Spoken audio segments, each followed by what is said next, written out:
मेरे प्यारे विद्यार्थियों और उन सभी लोगों को जो इस वीडियो को देख रहे हैं, मेरी तरफ से नमस्कार। ये टाइम स्पीड डिस्टेंस की 50वीं क्लास है और टाइम स्पीड डिस्टेंस की इस 50वीं क्लास में हम लोग डिस्कस करने वाले हैं बोट एंड स्ट्रीम से रिलेटेड क्वेश्चन। और ये बोट एंड स्ट्रीम पर बेस्ड क्वेश्चन जो टाइम स्पीड डिस्टेंस में हम लोग पढ़ रहे हैं, ये बोट एंड स्ट्रीम पर 6th वीडियो है। और इस वीडियो में जो क्वेश्चन पढ़ने वाले हैं, जो क्वेश्चन करने वाले हैं, जो क्वेश्चन डिस्कस करने वाले हैं, जिस क्वेश्चन के बारे में तरीका सीखने वाले हैं, वो क्वेश्चन आपके स्क्रीन पर एक तरीके का दिख रहा है। इस तरीके के 2-3 क्वेश्चन करेंगे और एक और तरीके का क्वेश्चन होगा, यानी कुल मिला के 2 तरीके के 2 अलग टाइप के क्वेश्चन करेंगे, जिसमें कुल मिला के 5 क्वेश्चन करने वाले हैं। तो चलिए स्टार्ट करते हैं, क्वेश्चन वाइज ही आगे बढ़ते हैं। बेसिक चीजें तो हम पढ़ते आ रहे हैं, जो भी पीछे की क्लास में हम लोगों ने पढ़ा है उससे रिलेट अगर होगा तो ठीक है, अदरवाइज जो भी आपने बेसिक पढ़ा हुआ है बचपन से अब तक उसका कुछ यूज होगा तो उसको यूज करके हम लोग आंसर निकालेंगे। थोड़ा सा अपने दिमाग का यूज करेंगे तो हमें ज्यादा फॉर्मूले की तरफ भागना नहीं पड़ेगा। तो चलिए आज की क्लास का जो पहला क्वेश्चन है उस क्वेश्चन को करते हुए आगे की तरफ बढ़ते हैं। तो फर्स्ट क्वेश्चन आपकी स्क्रीन पर जो दिखाई दे रहा है, क्वेश्चन है a boat takes 7 hours to go from P to R through a midpoint Q, but it takes 8 hours to go from P to Q and then return from Q to P. How long it would take to go from R to P? Question जो हिंदी में इसकी बात करें तो question कहा गया है, एक नाव 7 घंटे में P से R तक की दूरी तय करती है, जो कि Q से होते हुए P से R तक पहुंचती है और Q P तथा R के मध्य में स्थित है लेकिन यही नाव P से Q जाकर फिर Q से P आने में 8 घंटे का समय लेती है। तो बताइए यही नाव R से P तक जाने में कुल कितना समय लेगी? तो यही नाव R से P तक जाने में कुल कितना समय लेगी? अच्छा, इस क्वेश्चन में कहीं पर भी ये नहीं बोला गया है कि P से R की तरफ डाउन स्ट्रीम है या R से P की तरफ डाउन स्ट्रीम है, तो लिखा नहीं गया है। लेकिन हमें तो कुछ इंफॉर्मेशन लिखी नहीं जाती है, समझना पड़ता है, हमें पता चल जाता है। जैसे हम कहेंगे चोर भाग रहा है, पुलिस पीछा करे, मतलब चोर को पुलिस ने 500 मीटर की दूरी पर देखा और 5 मिनट बाद पकड़ लिया। अगर 5 मिनट बाद पकड़ लिया, इसका मतलब यही तो होगा ना कि चोर जिस डायरेक्शन में भाग रहा था पुलिस उसी डायरेक्शन में दौड़ा रही थी, सेम डायरेक्शन में। तो कुछ क्वेश्चन होते हैं उसमें जरूरी नहीं कि आपको लिख करके दिखाया जाए, पूरा डायरेक्ट क्वेश्चन में लिखा जाए कि नहीं हाँ एक ही डायरेक्शन या अपोजिट डायरेक्शन में दौड़ रहे हैं। जैसे इस क्वेश्चन में यह आपको नहीं बताया गया कि कौन सा किधर P से R आपका डाउन स्ट्रीम है या R से P डाउन स्ट्रीम है, ऐसा कुछ दिया नहीं गया और हो सकता है उसका ध्यान ना दे तब भी हमारा आंसर आ जाए। तो जैसे इस क्वेश्चन में देख सकते हैं, बोला गया है एक नाव 7 घंटे में P से R जाती है। एक नाव जो है ना वो 7 घंटे में किसी स्थान P से R तक जाती है। P से R जाने में नाव को लगता है 7 hours। P से R तक जाने में नाव को जो लगता है वो कितना लगता है? बोला गया 7 hours लगता है। 7 hours में एक नाव P से R तक का डिस्टेंस तय करती है। दूसरा पॉइंट इसमें यह भी बोला गया है कि Q जो पॉइंट है वो मिड पॉइंट है। Q मिड पॉइंट है। मिड पॉइंट का मतलब Q से P का जितना डिस्टेंस होगा, जितना दूरी होगा, उतना ही Q से R तक का भी दूरी होगा। मिड पॉइंट है, आपको लिखा गया, बिटवीन नहीं बोला गया है। मिड पॉइंट मध्य में, यानी P से Q के बीच का जो डिस्टेंस है वही डिस्टेंस Q से R के बीच का है। तो अब अगला पॉइंट यह है कि अगर वही नाव P से Q जाती और फिर Q से P आती तो उसे कुल कितना समय लगता? तो इंफॉर्मेशन के अकॉर्डिंग दिया गया जो है इंफॉर्मेशन वो 7 घंटे लगता। यानी नाव अगर जाती P से Q और फिर Q से रिटर्न होकर के P पर आती, अगर वो नाव P से Q जाती, Q तक जाती और Q से फिर रिटर्न होकर के P तक आती, तो उस नाव को टोटल कितना लग रहा है? तो बताया गया 8 hours लग रहा है। उस नाव को कुल 8 घंटे लग रहे हैं। कब? जब वो नाव P से Q जाती है और Q से तुरंत रिटर्न होकर के P पर आती है तो उसे 8 घंटे लगते हैं, जबकि P से R तक की दूरी वो 7 घंटे में तय करती है और Q मध्य में स्थित है। अब बोला जा रहा है तो बताओ कि जो नाव है वो अगर R से चल करके P तक आए, अगर वो नाव R से चल करके P तक आए तो कितना टाइम लगेगा, ये क्वेश्चन में आपसे फाइंड करने के लिए बोला गया है। आपको ज्ञात क्या करना है कि अगर वही नाव R से P तक का दूरी तय करे तो कितने समय में तय करेगी। अच्छा, यहां पर डाउन स्ट्रीम अप स्ट्रीम की बात नहीं की गई है। अगर आप समझना चाहते हैं कि डाउन स्ट्रीम में R से P है या अप स्ट्रीम में, तो वो आप पता कर सकते हैं, पता चल भी जाएगा, लेकिन उसकी आवश्यकता ही नहीं है। अब सिंपल सा लॉजिक है, समझिए इस पॉइंट को।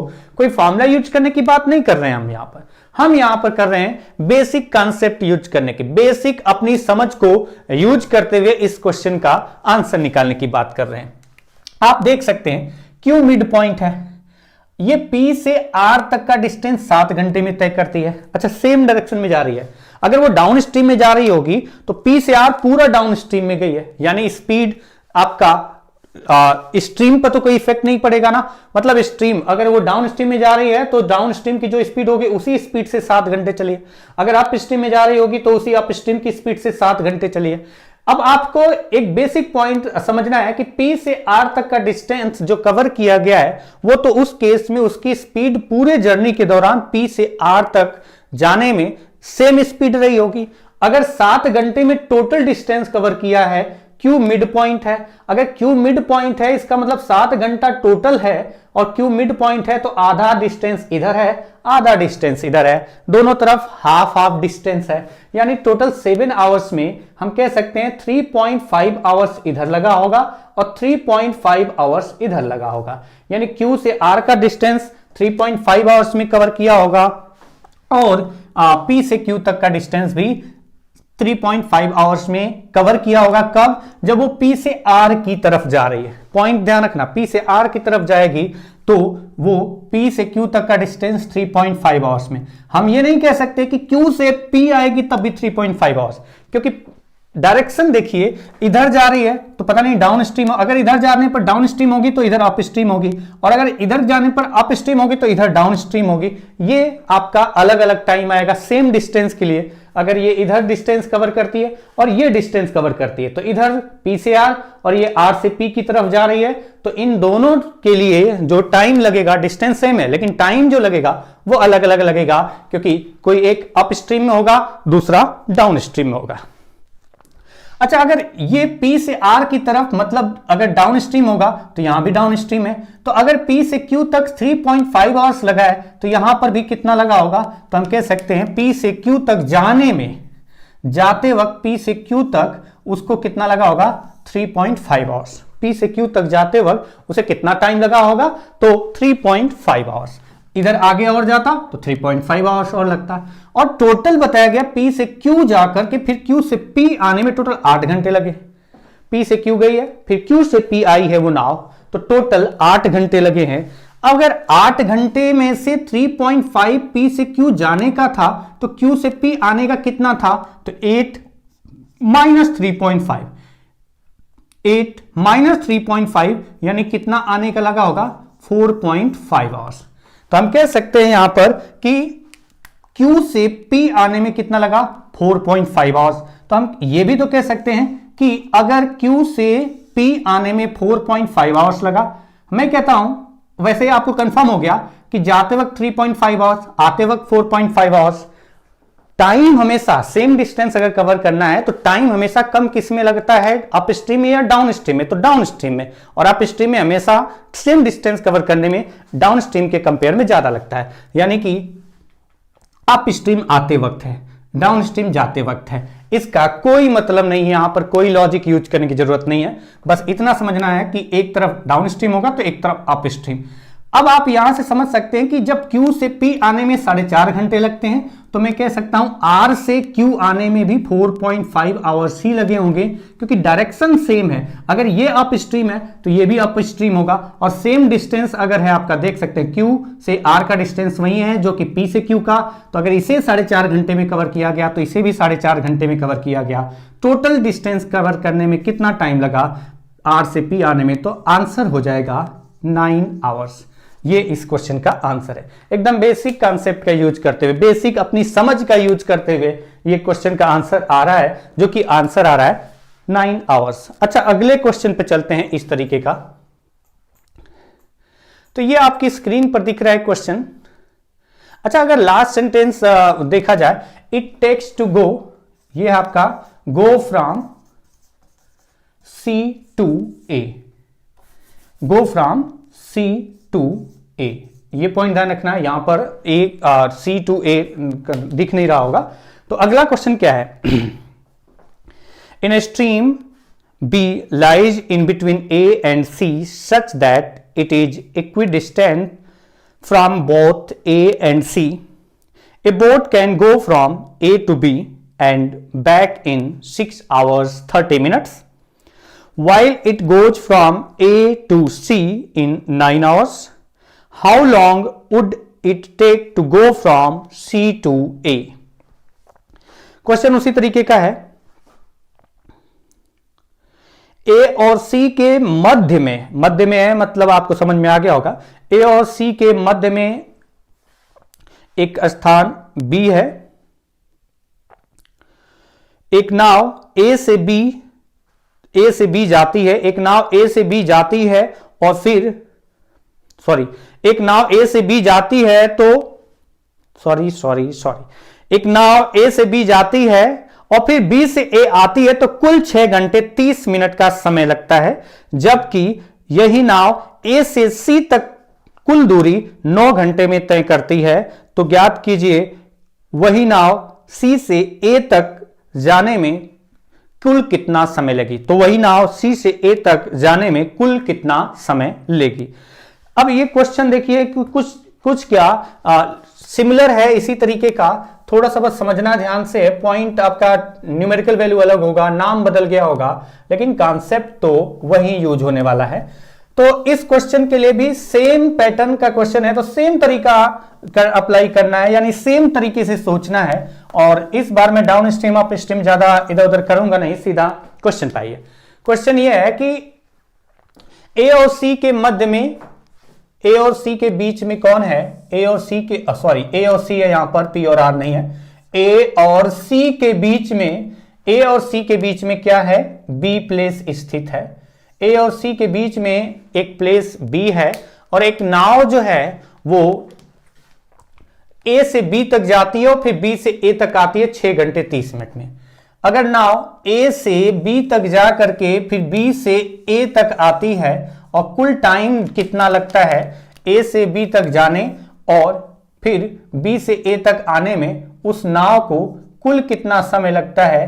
तो ये आपको इंफॉर्मेशन दी गई है। टोटल 6 घंटे 30 मिनट, 6 आवर्स। ये जो टोटल टाइम लगा है ये लगा है 6 आवर्स 30 मिनट्स। नाव को ए से बी तक जाना फिर बी से ए तक आने में टोटल टाइम जो लगा है 6 घंटे 30 मिनट का समय लगा है। अच्छा, ये पॉइंट ध्यान रखना कि जो बी है ना, इनके बीच में पड़ता है, मतलब मध्य में नहीं होता। लेकिन बाद में बोला गया है कि it is equidistant from both A and C. B जो है ए और सी से बराबर दूरी पर है, मतलब ये हम कह सकते हैं कि ये मध्य में, जितना दूरी ए बी का है उतना ही डिस्टेंस बी सी का, बी से सी का डिस्टेंस उतना ही है जितना ए से बी का।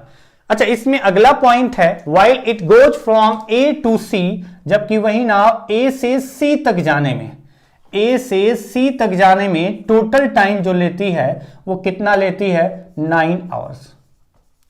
बहुत बेसिक पॉइंट्स है कि जो नाव है वो ए से सी तक जाने में कितना समय लेती है? 9 घंटे। और बी मध्य में स्थित है, और अगर बी मध्य में स्थित है तो जितना टाइम इधर लगा होगा उतना टाइम इधर लगा होगा, क्योंकि टोटल जर्नी एक ही डायरेक्शन में है तो सेम स्पीड होगी। तो हम कह सकते हैं 4.5 आवर्स इधर लगा होगा तो 4.5 आवर्स इधर लगा होगा। और जबकि वो ए से बी तक जाके फिर बी से ए तक आने में 6 घंटे 30 मिनट का समय लेती है, तो हम डायरेक्टली इसका आधा नहीं करेंगे कि आधा जाने में आधा आने में, क्योंकि एक होगा उसमें डाउन स्ट्रीम और दूसरा पार्ट है up stream. Same distance cover करना है लेकिन एक अप स्ट्रीम होगा एक डाउन स्ट्रीम, तो इसमें आपका टाइम अलग अलग लगेगा क्योंकि स्पीड अलग अलग होगी। अब आपको यह पता चल गया कि ए से बी की तरफ अगर जा रही है तो ये जो डिस्टेंस है 4.5 घंटे में कवर कर रही है, तो हम ये भी कह सकते हैं कि यहां पर ए से बी गई तो 4.5 घंटे, टोटल 6.5 घंटे, यानी बी से ए आने में उसने कितना टाइम लिया होगा, 6.5 घंटे से 4.5 4.5 माइनस कर देंगे। तो जब 4.5 माइनस होगा तो इसमें से 4.5 आवर्स यानी 4 आवर्स 30 मिनट माइनस करेंगे, 2 आवर्स बचा। यानी कह सकते हैं बी से ए तक आने में उसने कितना लिया होगा, 2 आवर्स लिया होगा। अगर बी से ए तक आने में 2 आवर्स लिया होगा तो यही डिस्टेंस आपका ये भी है, ये भी डिस्टेंस उतना ही है, सी से बी तक का डिस्टेंस उतना ही है जितना कि बी से ए तक का डिस्टेंस, क्योंकि बी मध्य में स्थित है। और अगर बी मध्य में स्थित है तो ये डिस्टेंस बराबर है, और सी से ए आना है तो सी से बी आएगी फिर बी से ए आएगी, तो जितना बी से ए में टाइम लगेगा उतना ही सी से बी में टाइम लगेगा, क्योंकि डिस्टेंस सेम है और स्पीड सेम है। तो हम कह सकते हैं कि सी से ए तक जाने में कुल कितना समय लगा, 2 और 2 4 घंटे टोटल लगा। तो 4 आवर्स में वो बोट जो होगी वो सी से ए तक की दूरी तय कर लेगी। ये इस क्वेश्चन का आंसर है 4 आवर्स। नेक्स्ट क्वेश्चन पे चलते हैं। क्वेश्चन है the time taken by a boat to cover a distance of 232 kilometre from A to B in 26 hours. C is a point situated between A and B at a distance of 87 kilometers from A. The time taken by the boat to cover the distance from A to C and C to A is 15 hours. Then find the time taken by the boat to cover the distance from B to C. Question Hindi में, एक नाव को ए से B तक की 232 kilometre की दूरी तय करने में 26 घंटे का समय लगता है। ए से बी की तरफ जा रही है, ये पॉइंट ध्यान रखना है। ए से बी तक की दूरी तय करने में कुल 26 घंटे लगता है। सी ए और बी के मध्य में स्थित है, मध्य में नहीं स्थित है, ए और बी के बीच में, मध्य का मतलब एकदम मिड में हो जाता है, वो बात नहीं कर रहे हैं कि दोनों तरफ से बराबर है। सी ए और बी के बीच में स्थित है, बीच में कहीं पर भी होगा, बिटवीन की बात कर रहे हैं, ये नहीं पता कि मिड में होगा या इधर उधर होगा। सी ए और बी के बीच में स्थित है और बी ए से 87 किलोमीटर दूरी पर स्थित है। उस नाव द्वारा ए से सी तक जाने तथा सी से ए तक आने में कुल टाइम 15 घंटे का लगता है, 15 घंटे का लगता है। तो नाव द्वारा बी से सी तक की दूरी तय करने में, तो नाव द्वारा बी से सी तक की दूरी यानी बी से सी की दूरी तय करने में कुल कितना समय लगेगा।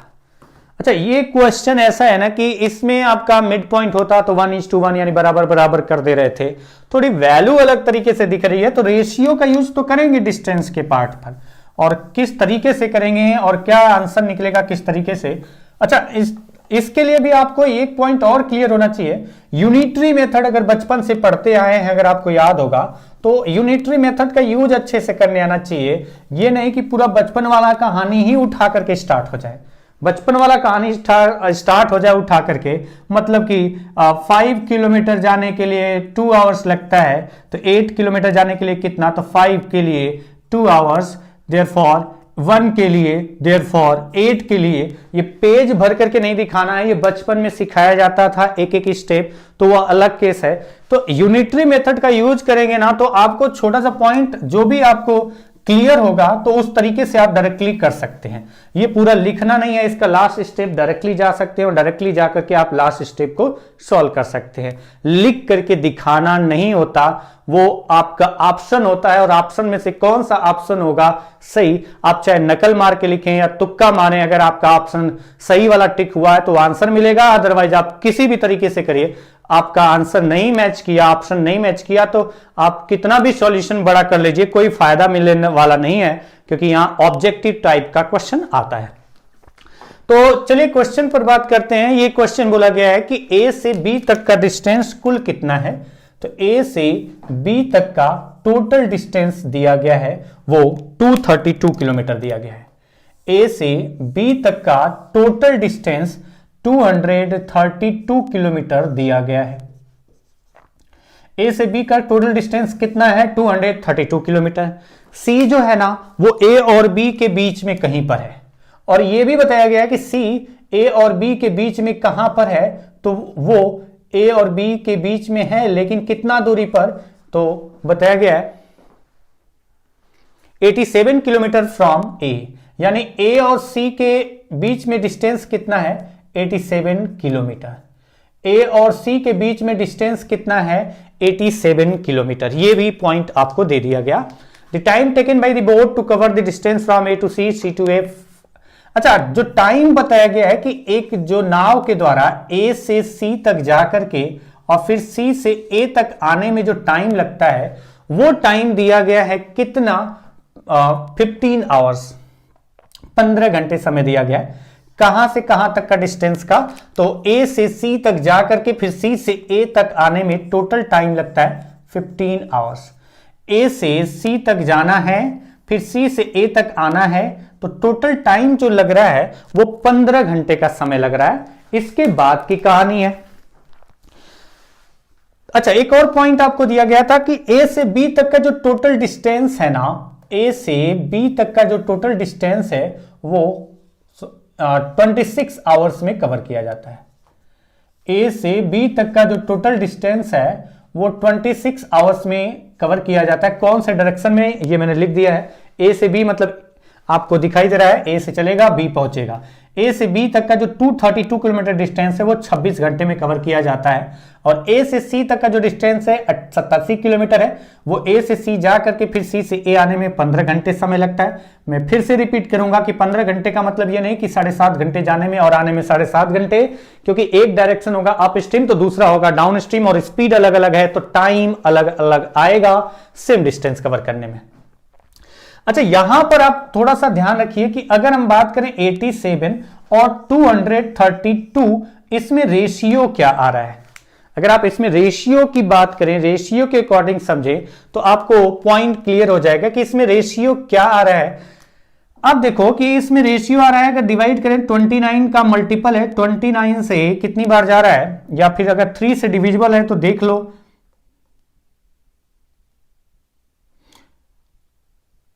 29 से डिविजिबल है या नहीं? हाँ है।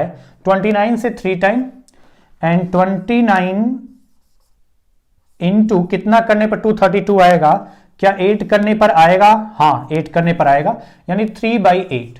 तो हम ये कह सकते हैं कि ये जो डिस्टेंस है टोटल ए से बी तक का डिस्टेंस और ए से सी तक का डिस्टेंस, इसमें रेशियो हमें पता चल गया कि अगर मैं इसको लिखूंगा कि ये 3 है तो ये टोटल कितना होगा, तो मैं लिखूंगा टोटल होगा कितना?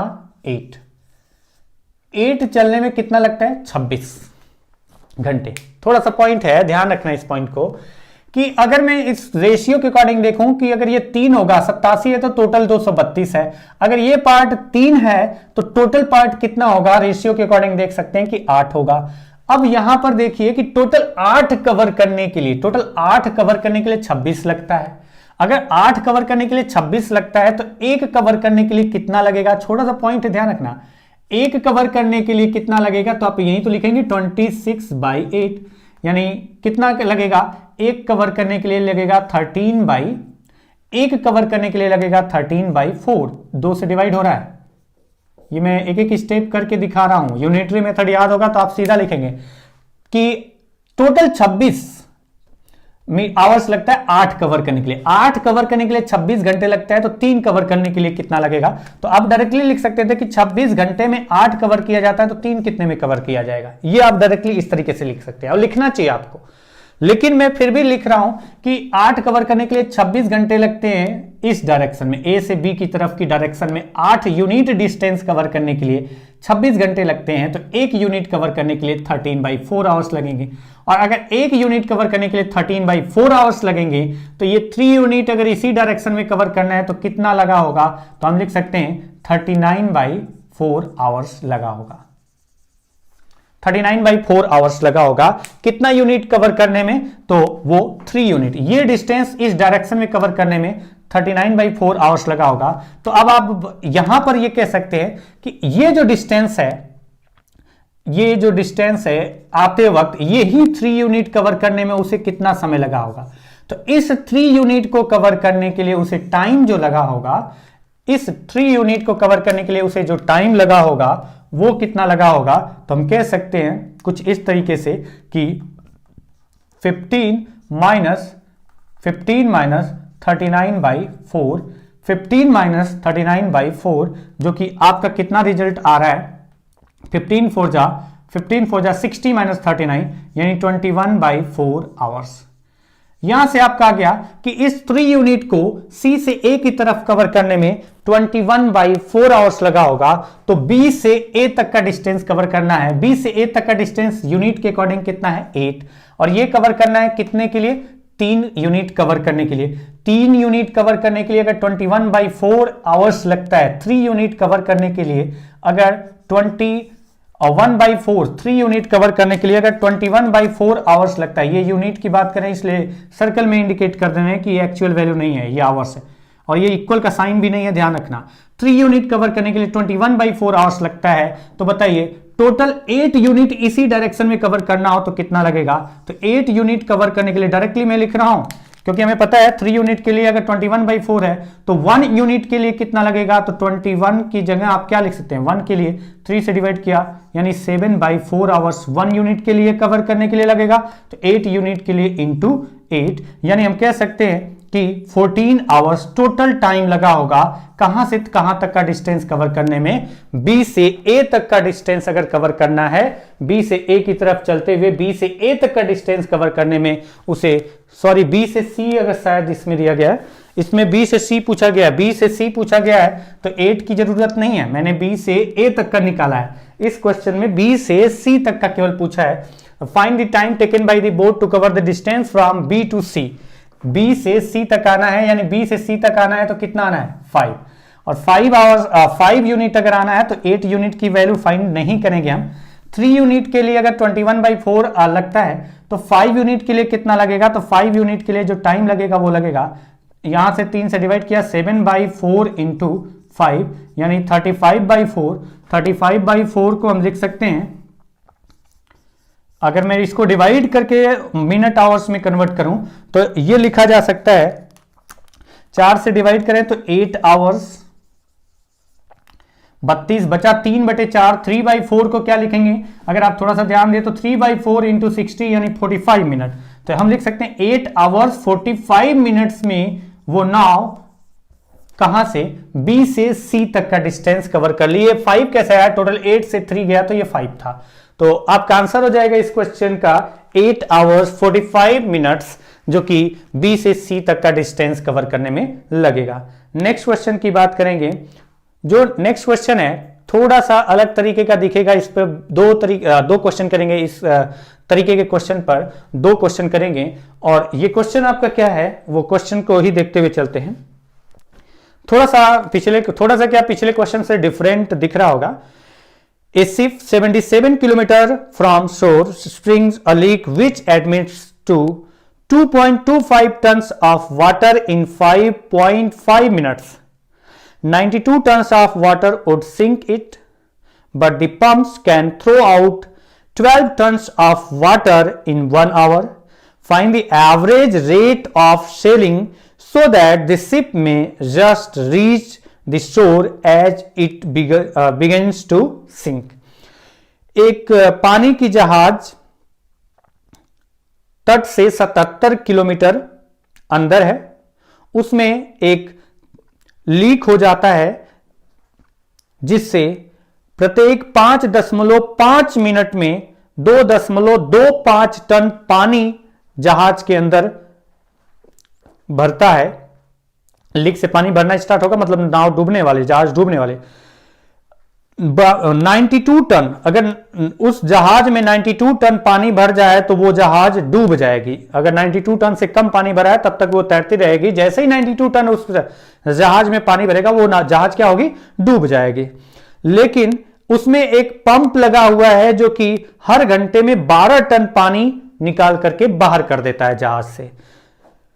तो बताइए उस जहाज की गति क्या होनी चाहिए कि जब वो डूबना स्टार्ट करे तब तक वो किनारे पहुंच चुकी हो, जब वो डूबना स्टार्ट करे तब तक वो किनारे पहुंच चुकी हो। तो ये क्वेश्चन आपका कुछ इस तरीके से जो मैंने पढ़ा, इसमें क्या तरीका होगा, कैसे आप आंसर निकालेंगे, तो आप जो भी दिमाग लगाएं, मुझे उसका नहीं मतलब है कि कौन सा दिमाग लगाते हैं या रट्टा मार लेते हैं, क्योंकि इस तरीके के क्वेश्चन जब मिलते हैं ना तो वो 2-3-4 टाइप के जो बुक में उठा करके वहीं उठा करके क्वेश्चन भी पूछे जाते हैं और हर क्वेश्चन में कॉपी पेस्ट मार करके और वहीं लिखा जाता है। तो अगर याद हो जाए तो अलग क्वेश्चन की कहानी है, नहीं तो बेसिक अगर बात करें कि किस तरीके से क्वेश्चन सॉल्व करेंगे तो इसमें यूनिटरी मेथड आपको पता होना चाहिए, कि ये नहीं कि मैंने जो बताया था अभी थोड़ी देर पहले कि पूरा एक एक स्टेप लिखना स्टार्ट करें।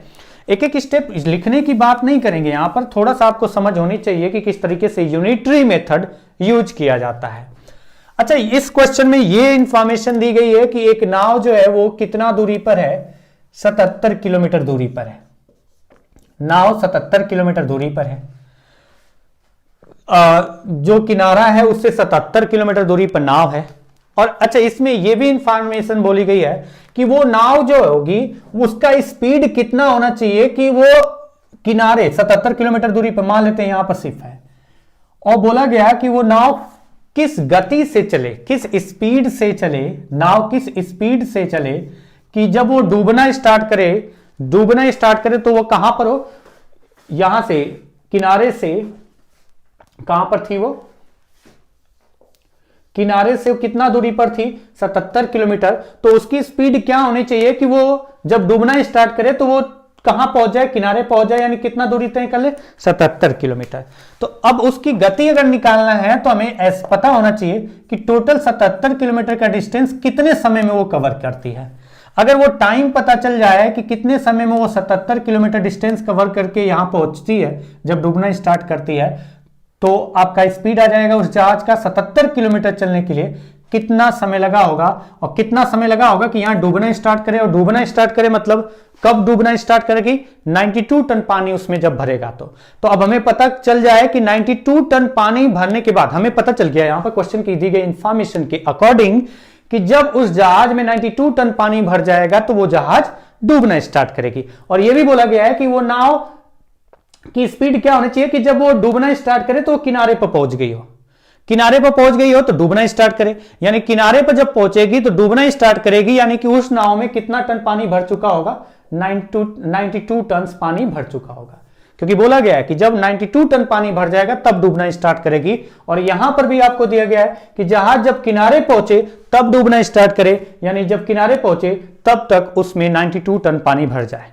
तो हमें यह पता चल जाए कि 92 टन पानी भरने के लिए कितना टाइम लगा, उतने टाइम में उसने कितना किया है कवर, 77 किलोमीटर दूरी। ये पॉइंट आपको समझ में आया होगा। मैं एक बार और रिपीट कर देता हूं, क्वेश्चन में बोला गया है कि उस नाव की गति कितना होनी चाहिए कि वो किनारे पहुंचने के बाद, जैसे ही किनारे पहुंचे डूबना स्टार्ट कर दे, उसकी गति कितना होनी चाहिए कि जैसे ही वो किनारे पहुंचे डूबना स्टार्ट कर दे। और हमें पता है कि वो नाव कब डूबती है, जैसे ही 92 टन पानी भरेगा डूबना स्टार्ट करेगी। और कंडीशन के अकॉर्डिंग अगर वो किनारे पहुंचती है तब वो डूबना स्टार्ट करती है, यानी जैसे ही किनारे पहुंचेगी तो कितना पानी भरेगा, 92 टन, यानी 92 टन पानी भरने में जितना समय लगेगा उतने समय में वो 77 किलोमीटर दूरी तय करेगी। यानी 92 टन पानी भरने के लिए कितना समय लगेगा, उतने समय में वो 77 किलोमीटर दूरी तय करेगी। अब आइए यूनिटरी मेथड की बात कर रहे हैं। यहां पर यूनिटरी मेथड में क्या कंडीशन है वो आप थोड़ा सा समझना ध्यान से, कि जो नाव है उस नाव में, जो नाव दी गई है उस नाव की बात की गई, नाव नहीं है जहाज है, कि उसमें 2.25 टन पानी भरता है 5.5 मिनट में। 5.5 मिनट में कितना पानी भरता है, तो 5.5 मिनट में पानी भरता है 2.25 टन। 2.25 टन पानी भरता है 5.5 मिनट में। मैं आवर्स के अकॉर्डिंग कैलकुलेट करना चाहता हूं, क्योंकि डिस्टेंस किलोमीटर में है तो हम टाइम को किस में निकालना चाहेंगे, आवर्स में, तो उसके अकॉर्डिंग सोच रहे हैं और यूनिटरी मेथड की बात कर रहे हैं। 5.5 मिनट में वो 2.25 टन पानी क्या करता है, लीक पानी जहाज के अंदर कर देता है। तो हम कहेंगे कि 60 मिनट का मतलब यहां पर हम कितने की बात कर रहे हैं, 1 आवर्स की। 1 आवर्स की बात कर रहे हैं कि 1 घंटे 60 मिनट में कितना पानी भरेगा उस जहाज में। 1 घंटे आवर्स के अकॉर्डिंग चल रहे हैं, क्योंकि डिस्टेंस किलोमीटर में, टाइम आवर्स में आएगा तो किलोमीटर पर आवर्स आपकी स्पीड आएगी। तो 60 मिनट में कितना पानी भरेगा, तो आप लिख सकते हैं 2.25 डिवाइडेड बाय, थोड़ा सा पॉइंट ध्यान दें, यूनिटरी मेथड की बात अगर मैं कर रहा हूं यहां पर, उस पॉइंट को समझें तो आप डायरेक्टली लिखेंगे कि अगर 5.5 मिनट में 2.25 टन पानी भरता है, 5.5 मिनट में 2.25 टन पानी भरता है, 1 मिनट में कितना भरेगा, तो 2.25 divided by 5.5 ton, 2.25 divided by 5.5 1 minute में। और अगर हमें यहां 60 मिनट की बात कर रहे हैं तो यहां पर इंटू 60। अच्छा, अगर यहां पर कैलकुलेट करें तो हम ये कह सकते हैं ये 2 प्लेस पर पॉइंट है तो 1 पॉइंट और बढ़ा दो, यानी पॉइंट कैंसिल, और पॉइंट कैंसिल हो गया तो हम यहां पर एक और कैलकुलेशन के बाद आपका आ गया कि 1 आवर्स में कितना पानी भरा, 1 घंटे में पानी जो भरा, 0 कैंसिल, अगर मैं इसको कैंसिल करूं तो 5 से 45 एंड 5 से 11, ये आपका आ गया कि 1 घंटे में कितना पानी भरा, तो 1 घंटे में पानी जो भरा वो 45 इंटू 6 270 अपॉन 11 टन। ये इंटीजर वैल्यू नहीं है, रहने देते हैं इसे। तो हम कह सकते हैं कि 1 घंटे में कितना पानी भरा होगा उस जहाज के अंदर उस लीक से, तो 270 बाई 11 टन। और 1 घंटे में ये पानी भरा है, इसमें लीक की वजह से पानी अंदर आया, इन हुआ, अंदर आया, और आउट कितना हुआ पानी, तो वो आपको दिया गया है कि 1 आवर्स में आउट कितना होता है पंप के थ्रू, तो वो बोला गया 12 टन। जहाज के अंदर पानी इन कितना किया 1 घंटे में, 270 बाई 11 टन, और जहाज से पानी बाहर कितना निकला 1 घंटे में पंप के थ्रू, 12 टन, 1 घंटे में 12 टन, यानी 1 घंटे में कुल कितना पानी भरा, इतना भरा और इतना निकल गया, यानी 270 by 12 ton, sorry 270 by 1 hours में उस जो पानी उसमें जहाज में भरेगा वो 270 बाई 11 और माइनस 12, यानी ये आपका जो आ रहा है 11 132 मतलब 138 अपॉन 11 टन। हम कह सकते हैं कि 1 घंटे में उस जहाज के अंदर पानी कितना भरा, 138/11 टन। अच्छा, 92 टन पानी भरेगा तो वो जहाज डूब जाएगा, और 92 टन पानी भरने के लिए जो टाइम लगेगा उतने टाइम में 77 किलोमीटर दूरी तय किया है। तो हमें बस पता चल जाए कि 92 टन पानी भरने के लिए कितना समय लगा है, तो हम डायरेक्टली उस टाइम से डिवाइड कर देंगे, स्पीड आ जाएगा। तो यहां पर आपका क्या आया, हम लिख सकते हैं यहां पर कि 138 बाई 11 टन पानी भरने के लिए कितना टाइम लगता है, 1 घंटे। 138 बाई 11 टन पानी भरने के लिए 1 घंटे लगता है। तो आप बताइए, इसको थोड़ा अलग तरीके से लिख के दिखा दे रहा हूं आपको। 138 बाई 11 पानी भरने के लिए, इतने टन पानी भरने के लिए कितना टाइम लगता है, 1 घंटे। तो बताइए 92 टन पानी भरने के लिए कितना लगेगा, तो 92 टन पानी भरने के लिए कितना समय लगेगा। तो पहले तो हमें देख सकते हैं यहां पर कि इतना भरने के लिए 1 घंटा लगता है, तो 1 भरने के लिए कितना टाइम लगेगा, 1 यूनिट टाइम, सॉरी 1 टन भरने के लिए कितना पानी लगेगा, इस पॉइंट को देखो। 138 बाई 11 टन भरने के लिए 1 घंटे लगता है, तो 92, तो पहले 1 यूनिट भरने के लिए, 1 टन पानी भरने के लिए कितना लगेगा, ये आकर के जब इसको डिवाइड करेगा तो लिख सकते हैं 11 बाई 138, और हमें 1 की बात नहीं करें, 1 टन की बात नहीं करें, 92 टन की बात करें, इंटू 92।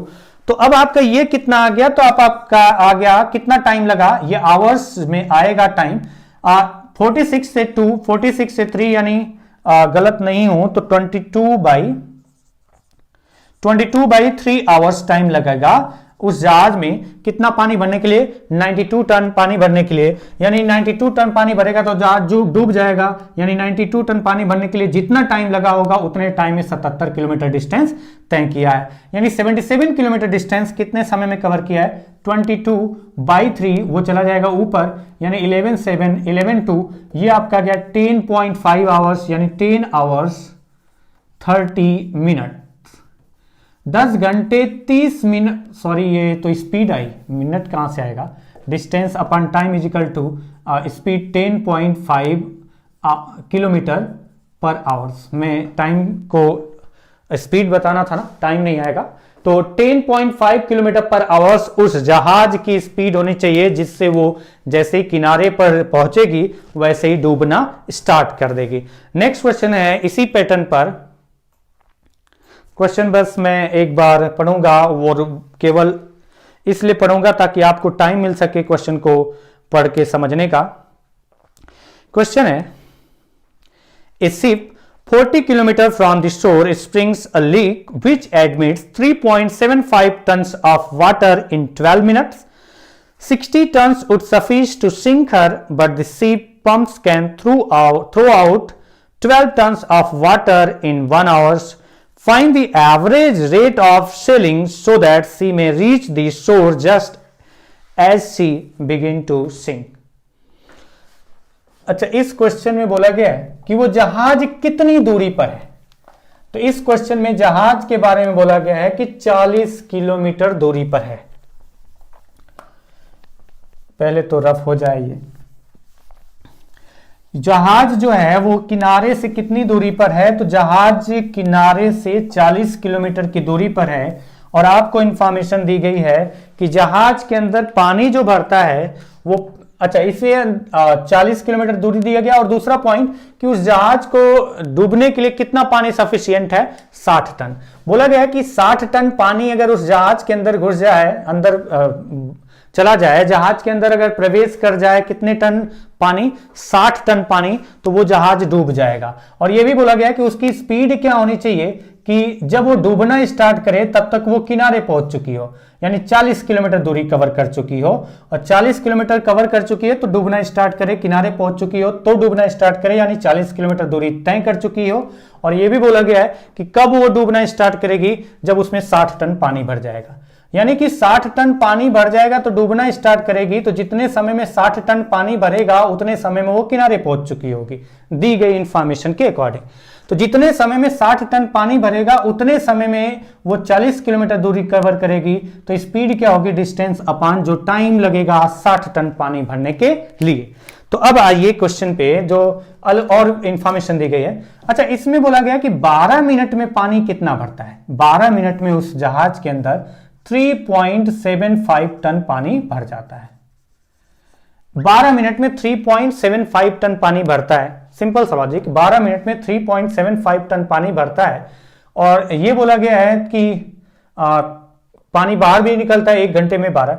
अच्छा, 1 घंटे में कितना निकलेगा, तो 60 मिनट, 1 घंटे मतलब 60 मिनट में कितना पानी उसके अंदर अभी प्रवेश करेगा। तो हम कह सकते हैं 3.75। कभी कभी थोड़ा सा अपना लॉजिक यूज करना चाहिए।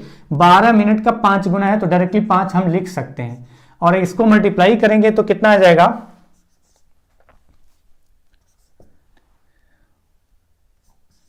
18.75, 18.75। अगर मेरी कैलकुलेशन सही है तो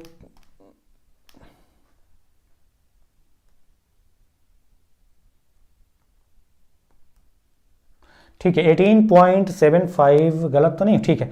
18.75 टन पानी जो होगा उस जहाज के अंदर एंटर कर जाएगा कितने मिनट में, 60 मिनट में। अच्छा, दूसरा पॉइंट यह है कि 1 घंटे में उस जहाज से कितना पानी बाहर निकलता है। तो 1 घंटे में, यहां पर भी 1 आवर्स की बात करें, 1 आवर, और 1 आवर में पानी जो होगा उस जहाज से इतना टन क्या होगा, पानी इन होगा, अंदर जाएगा उस जहाज के। और 1 घंटे में पानी 12 टन पंप के थ्रू क्या होगा, आउट होगा। अच्छा, 1 घंटे में 12 टन पानी आउट हुआ और 1 घंटे में 18.75 टन पानी जहाज के अंदर गया। यानी 1 घंटे में कुल कितना पानी जहाज के अंदर भर गया। इस पूरी कंडीशन के अकॉर्डिंग, तो हम कह सकते हैं 1 घंटे में पानी कितना भरा, तो 1 घंटे में पानी भरा 12 माइनस कर दें 18.75 भरा था, उसमें से 12 टन पानी बाहर निकल गया, मतलब 6.75 टन। 6.75 टन पानी 1 घंटे में 6.75 टन पानी जहाज के अंदर रह जाएगा। हर घंटे में 6.75 टन पानी जहाज के अंदर रहेगा। तो अब हमें पता चल गया कि 6.75 टन पानी जो है वो कितने समय में, वो 1 घंटे में, 1 आवर्स में 6.75 टन पानी जहाज के अंदर रुकेगा, भरता जाएगा हर घंटे में 6.75 टन। और 60 टन पानी जैसे ही भरेगा जहाज डूब जाएगा, तो 60 टन पानी भरने के लिए कितना टाइम चाहिए, उतने टाइम में वो कितना डिस्टेंस कवर करे, 40 किलोमीटर। तो 60 टन पानी भरने के लिए कितना टाइम चाहिए, 1 टन के लिए कितना चाहिए, 1/6.75, तो 60 टन के लिए कितना चाहिए, इंटू 60। और अगर मैं इसको कैलकुलेट करूं तो पॉइंट हटाया, 2 जीरो बढ़ा लिया, 25 से 27, शायद सही हूं मैं, 25 से 27 बार जाएगा, और 25 से ये कितनी बार जाएगा, 240। यानी लिख सकते हैं कि कितना टाइम लगेगा 60 टन पानी भरने में, तो 240/27, 3 से डिवाइड है 80/9 आवर्स। 80/9 घंटे में उस जहाज के अंदर कितना पानी भर जाएगा, 80/9 घंटे में उस जहाज के अंदर 60 टन पानी भर जाएगा, मतलब वो जहाज डूबना प्रारंभ करेगी, यानी कि वो किनारे पहुंच चुकी होगी। तो बताइए, किनारे पहुंच चुकी होगी तो 60 किलोमीटर डिस्टेंस कवर कर चुकी होगी, कितने समय में, 80/9, मतलब 9 चला जाएगा ऊपर, तो हम कह सकते हैं कितना स्पीड आएगा, 4.5 किलोमीटर पर आवर्स। यानी उस जहाज की औसत स्पीड कितनी होनी चाहिए कि वो डूबना प्रारंभ करे, तब तक वो किनारे पहुंच चुकी हो, तो आंसर होगा 4.5 किलोमीटर पर आवर्स। तो आज की क्लास का यह लास्ट क्वेश्चन था। मिलते हैं अगली क्लास में, तब तक के लिए नमस्कार।